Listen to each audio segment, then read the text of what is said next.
14 வயது சிறுமிய பாலியல் வன்கொடுமை செஞ்சதா பதியப்பட்ட ஒரு போக்சோ வழக்குல குற்றவாளிய விடுதலை செஞ்சிருக்கு உச்சநீதிமன்றம். அதுவும் தன்னுடைய சிறப்பு அதிகாரத்த பயன்படுத்தி விடுதலை செஞ்சிருக்கு. ஏன் இந்த விடுதலை?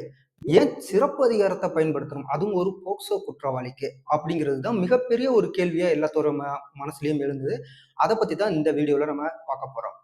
கொல்கத்தாவுல, அதாவது மேற்கு வங்க மாநிலத்துல 2018ல நடந்த ஒரு சம்பவம். 10 வயது ஒரு சிறுமிய 25 வயது இளைஞர் காதலிச்சு திருமணம் செஞ்சுக்கிறாங்க. ஓடி போய் திருமணம் செஞ்சுக்கிறாங்க. அதன் பிறகு அவங்க அந்த பெண் கர்ப்பமாறாங்க. ஒரு பெண் குழந்தை பிறக்குது. ஆனா சிறுமிக்கு 14 வயது அப்படிங்கிறதுனால, சிறுமியோட பெற்றோர் அளித்த புகார் அடிப்படையில, பெண் குழந்தைகளுக்கு எதிரான பாலியல் வன்கொடுமை சட்டம், தடுப்பு சட்டம் அப்படின்னு சொல்லிட்டு போக்சோ இருக்கு. அந்த போக்சோ சட்டத்தின் கீழ வழக்கு பதிவு செஞ்சு அந்த இளைஞர் மீது அ நடவடிக்கை எடுக்குறாங்க.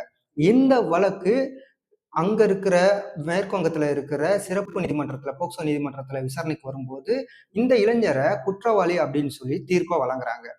இத எதிர்த்து உயர்நீதிமன்றம், கொல்கத்தா உயர்நீதிமன்றத்துக்கு போகும்போது, அந்த உயர்நீதிமன்றம் என்ன சொல்லுது அப்படின்னா, இந்த சிறுமி மற்றும் அந்த இளைஞர் அவங்களுடைய குடும்ப சூழல கருத்தில் கொண்டு, இந்த தண்டனையை நிறுத்தி வைக்கிறதா, அதாவது ரத்து செய்றதா அறிவிச்சு தீர்ப்ப வழங்குனாங்க. இது மிகப்பெரிய ஒரு பேசு பொருளா மாறிச்சு.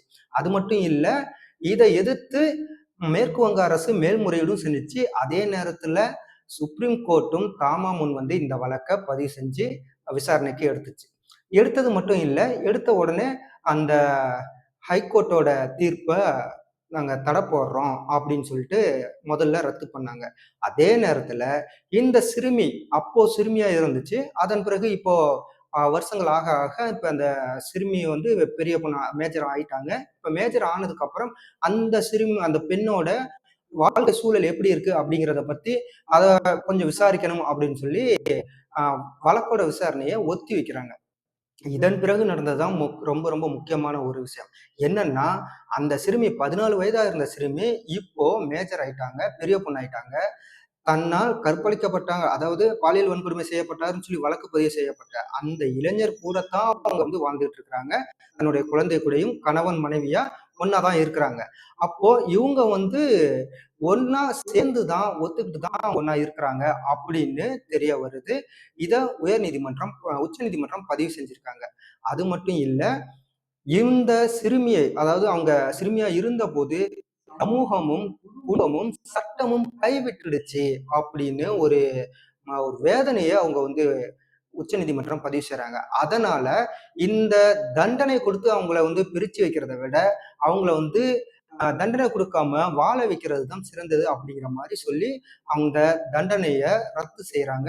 அத ரத்து செய்றதுக்கு தங்களுக்கு வழங்கப்பட்டுள்ள உச்சநீதிமன்றத்துக்கு வழங்கப்பட்டுள்ள 142வது சட்டப்பிரிவு சிறப்பு அதிகாரத்த பயன்படுத்தி இந்த தண்டனையை ரத்து செய்றதா, அந்த வழக்குலேருந்து, போக்சோ வழக்குல இருந்து 25 வயது இளைஞர, அப்போ 25, இப்போ வயசு அதிகமா இருக்கும், அவர விடுதலை செய்றதா அறிவிச்சாங்க.